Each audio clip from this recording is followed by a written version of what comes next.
Good morning, ladies and gentlemen. This is Pastor Bruce. Welcome to amvoice.net, One Man's Voice. Today is September 17th, 2018. And I want to talk about a touchy subject. And you're not going to like what I'm about to say about this, okay? So understand that. It's not that I disagree or agree, but I'm going to put it in perspective. I want to talk about Christine Blasey Ford. All right, and her allegation against Kavanaugh. Now, first and foremost, it happened 35 years ago. In the interim of those 35 years, Kavanaugh had 4 background investigations by the FBI. My question is, did anybody talk to her? And what was her comments about Brett Kavanaugh then? If she said he's a nice guy or whatever she said about him, fine. Now we have to bring her up in front of the Judiciary Committee and say, did you lie to the FBI or are you lying to us now? And if she says she's lied to the FBI, she needs to be charged with lying to the FBI. Plain and simple. She lied to the FBI. She should go to jail. It's time we started taking these liberal Democrats and punishing them for what they're doing wrong instead of sitting there saying, oh, well, you're not nice for doing that. That's one problem with the Republican Party. They refuse to prosecute anybody. They refuse to sit there and say enough of these lies.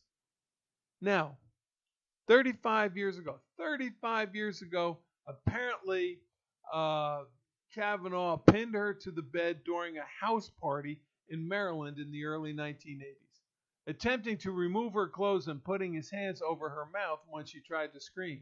Was those screams of laughter? And he didn't want people to know that she was laughing?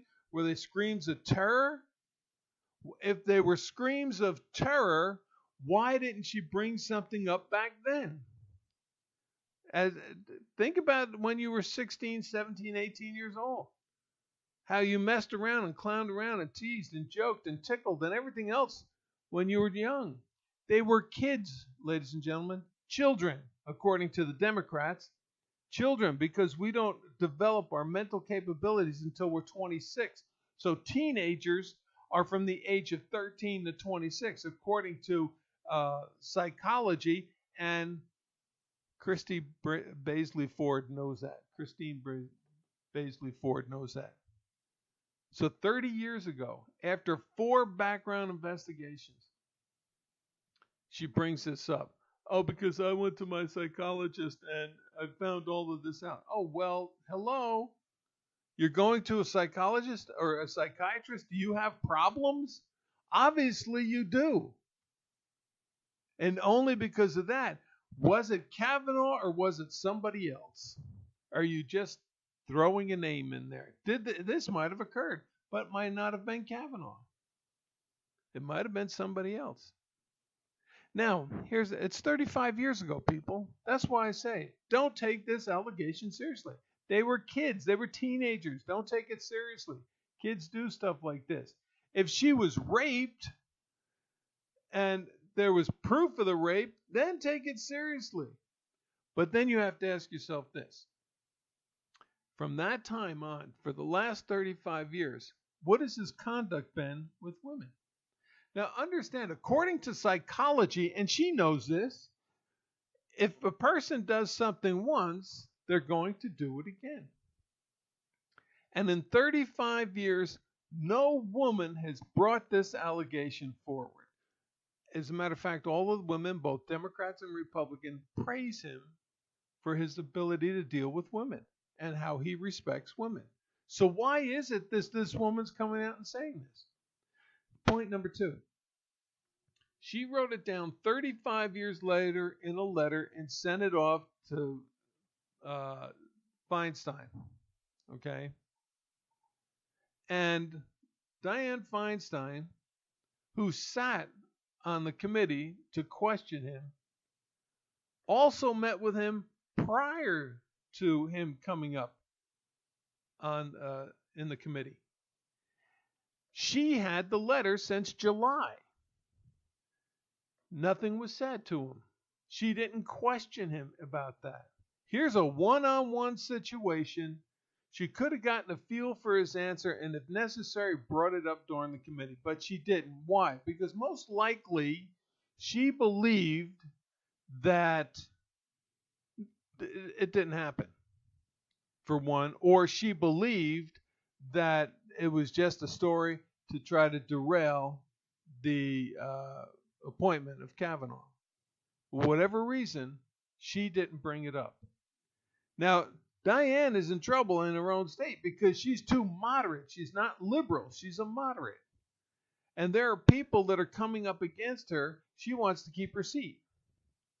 So either she leaked it or one of her Democrat committee members leaked this letter to the media.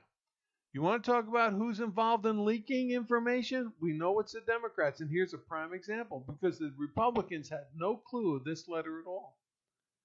One of them, after the hearing, after they saw that there was no way that he was going to be denied the Supreme Court seat, leaked this letter to try to stop the confirmation of Brett Kavanaugh.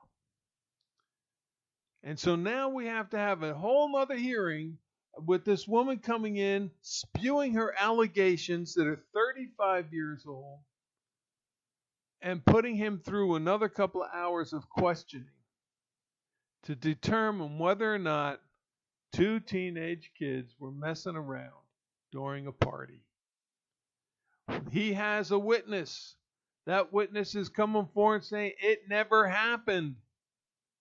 That's 2-1. It's not he said, she said. It's 2-1 that this never occurred.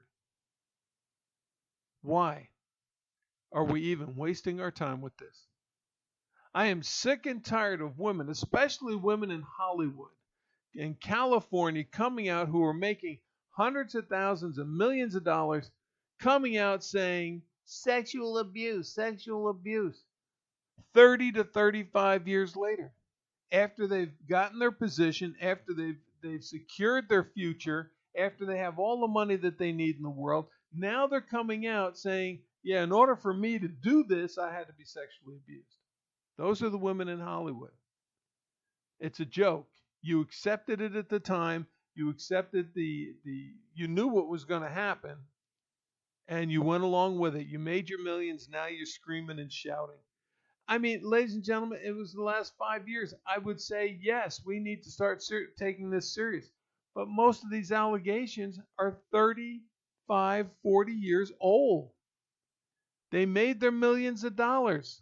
This woman got her degree. She became a psychology professor. She is secure in the California university system to where she'll have a great retirement. Now, all of a sudden, oh, this happened 35 years ago, and I want to punish him? And yes, it's embarrassing for me to come out and say this, but somebody has to do it. I mean, this is a ploy on the part of the Democratic Party to try to stop Kavanaugh from becoming Supreme Court Justice and to embarrass and humiliate the President of the United States. In order to impeach him, again, I'll say, in order to impeach him, look at President takes sex offenders and tries to put them on the Supreme Court to block Roe versus Wade. Give me a break, people. And I have to say to Dianne Feinstein, shame on you. Shame on you. You don't deserve to be in government anymore. You had the letter. You said nothing about it. It leaked from your office, no one else's. Leaked from your office, and now you've created this mess because you were afraid to do what was responsible of the time. It's time for you to go. I'm sorry to say that because only liberals are going up against you. Socialists who want to destroy this country are going up against you. We just need you in this position, but you're a joke anymore. You are a joke, just like your counterpart, Nancy Pelosi. I mean, think about all of the people that are coming up saying bad things about. They're all from California. California wants to create a socialist nation. The Democrats in California want to create a socialist nation. And they've already got California, and they're working on New York. New York still has a lot of Republicans in the offices, but they want to do the same thing. Make it a socialist nation. It's time we stop, people. The election is coming up on November 8th, and I ask each and every one of you to look at the stupidity and the ignorance of the Democrats and how they're trying to destroy this country. Not the people, ladies and gentlemen, the leadership. The leadership. Look at it, it's only Democrats from California that are out there. Of course, you got one from Florida too, but she's a flake. You got the Democrats from California trying to destroy this president. Maxine Waters, from the day after he won the nomination, impeach, impeach, impeach. And she said impeach ever since. They've taken a couple of votes in the House to impeach him. And nobody's going anywhere. Nobody's doing anything. They have nothing to impeach. And you put him on the Supreme Court, he's going to look at the Constitution and say, what do you want to impeach him on? And when they bring up his tweets or his attitude or anything that they cannot prove, he's going to sit there and say no. Because it's clear in the Constitution what a president can be impeached on. And he has not violated, not like Obama has, he's not violated the Constitution. So understand that. This is a joke. It is a joke. Now, ladies and gentlemen, this is Pastor Bruce. This is one man's opinion. And I respect women who are willing to do what it takes to get ahead in life. But I'm not respectful of women who are going to slew out allegations against men just to make a political point. And that's what this woman is doing. Today is September 17, 2018. God bless each and every one of you. Have a great day.